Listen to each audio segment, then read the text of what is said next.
Jumpa lagi dengan saya, Mr. Sorchan, di dalam channel pengembangan kepribadian atau mentoring self improvement. Tema kita, bagaimana kita menggali potensi diri lewat pertumbuhan kepribadian. Dan saat ini kita akan belajar bagaimana kita bisa mengelola rasa sakit atau mengelola pengalaman buruk, mengelolanya dengan baik agar menghasilkan pertumbuhan yang luar biasa.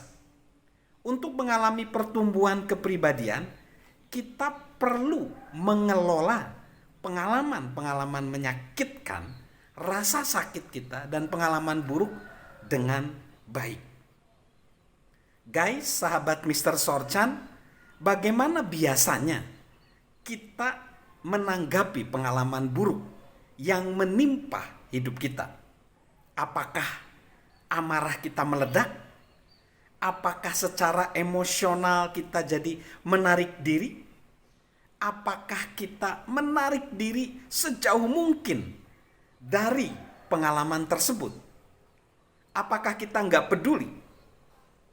John McDonnell pernah mengatakan begini, setiap masalah memperkenalkan seseorang dengan dirinya sendiri. Sungguh ini adalah satu sudut pandang yang mencerahkan. Setiap kali kita menjumpai satu pengalaman yang menyakitkan, kita dapat semakin mengenali diri kita sendiri dibandingkan sebelumnya. Rasa sakit dapat menghentikan kita melakukan sesuatu atau membuat kita segera mengambil keputusan yang kita tunda-tunda, menghadapi persoalan yang kita tidak ingin hadapi, dan membuat perubahan yang membuat kita merasa tidak nyaman. Rasa sakit mendorong kita untuk menghadapi diri kita sendiri dan posisi kita yang sebenarnya. Apa yang kita lakukan dengan pengalaman buruk tersebut menentukan siapa kita nanti.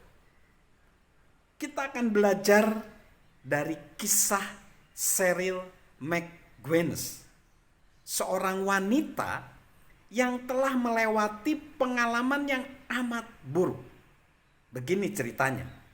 Suatu pagi di musim panas, suaminya Tom berangkat bekerja sebelum fajar menyingsing, seperti yang sering dilakukannya.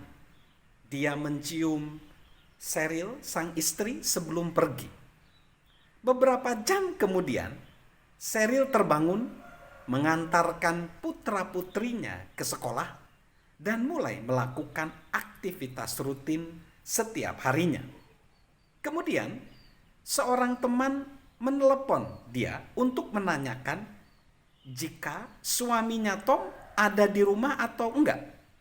Lalu, telepon dari yang lain.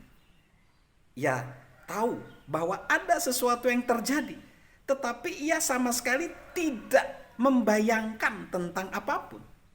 Setelah mendesak untuk memperoleh jawaban, akhirnya seorang teman menjelaskan ada pesawat yang dibajak. Saat itu adalah pagi hari tanggal 11 September 2001. Dan suami Cheryl adalah pilot dari American Airlines. Selama berjam-jam, sementara rumah Cheryl dipenuhi oleh sahabatnya, tetangganya, pilot-pilot lain, dan sahabat-sahabatnya, ia tidak mendapatkan jawaban seutuhnya atas pertanyaannya. Tetapi saat sebuah mobil tiba di rumahnya dengan membawa pimpinan pilot maskapai tersebut, ia tahu apa yang terjadi. Penerbangan American Airlines 11 di mana Tom menjadi pilot pendamping adalah pesawat pertama yang ditabrakan ke gedung World Trade Center dan semua penumpang pesawat tersebut tewas. Seperti kebanyakan orang yang lolos dari suatu tragedi yang mengerikan, Cheryl berusaha mengatasinya dengan sebaik mungkin. Beberapa individu mengelola negatif tersebut dengan baik, sementara yang lain masih bergumul. Menurut para pakar, saat serangan terhadap World Trade Center terjadi, banyak orang menderita tekanan berat, gangguan stres pasca trauma, depresi, gangguan kecemasan umum, dan gangguan penyalahgunaan obat-obatan. Sekalipun ia juga memiliki keterkaitan pribadi dengan peristiwa tragedi serangan 9/11 tersebut, Cheryl mengelolanya dengan sangat baik. Dalam bukunya Beauty Beyond the Ashes, buku yang diterbitkan 3 tahun setelah peristiwa tersebut, ia menulis, sekalipun kelihatannya tidak adil, tidak masuk akal, dan mustahil, masih ada pekerjaan yang harus kita lakukan setelah peristiwa tersebut terjadi. Masih ada peran yang harus kita lakukan setelah peristiwa tersebut terjadi. Masih ada peran yang harus kita isi. Masih ada tanggung jawab terhadap keluarga dan yang lain. Kehidupan mungkin terdiam sejenak, tetapi tidak berhenti. Adil atau tidak, itulah kenyataan. Cheryl memenuhi perannya dengan keteguhan hati dan kekuatan. Ia merancang pemakaman Tom dan bahkan berbicara di sana.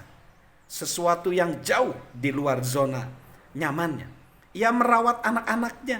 Ia mulai mengatur rumah tangganya sebagai orang tua tunggal. Dan ia segera belajar bagaimana mengatasinya menjadi seorang janda. Misalnya, saat hari ibu pertama yang dijalaninya sendirian setelah tragedi tersebut, ia mengizinkan sahabat-sahabatnya yang bermaksud baik untuk mengajaknya datang ke sebuah acara yang mereka pikir akan membantunya. Itu adalah sebuah kesalahan.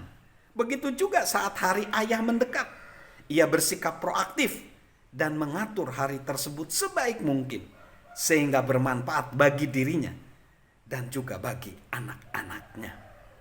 Setiap pengalaman baru menjadi kesempatan untuk melakukan pertumbuhan pribadi. Cheryl menulis, saya belajar lebih banyak setiap hari. Keadaan yang melingkupi 9/11 memaksa saya untuk menguji diri saya yang sesungguhnya. Menghadapi diri saya sendiri dengan cara-cara yang tidak pernah saya lakukan sebelumnya. Mengajukan pertanyaan, apakah yang diinginkan Tuhan untukku? Apakah yang dapat kulakukan di dalam Dia dengan kekuatan yang diberikannya dalam diriku? Bagaimana caranya memakai aku untuk menjamah kehidupan orang-orang lain? Saya belajar lebih banyak mengenai diri saya sendiri dan mengenai Tuhan. Dan saya mempelajarinya sendiri tanpa melalui filter Tom. Cheryl mengatakan bahwa sebelum Tom berpulang, ia tidak menyadari betapa malasnya ia selama ini. Sebelumnya, ia menunggu Tom memaksanya untuk bertumbuh. Kini, ia mengemban tanggung jawabnya sendiri. Salah satu bidang yang mengalami pertumbuhan paling pesat adalah kemampuannya berbicara di depan umum. Sebelum 9/11, saya tidak pernah berbicara di depan umum. Membayangkan diri saya berbicara di depan sekelompok besar orang adalah sesuatu yang mengerikan.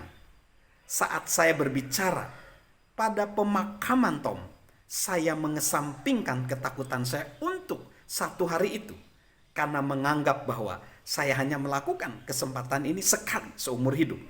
Saya tidak berharap akan berbicara di depan umum lagi. Tetapi orang tetap memintanya untuk berbicara.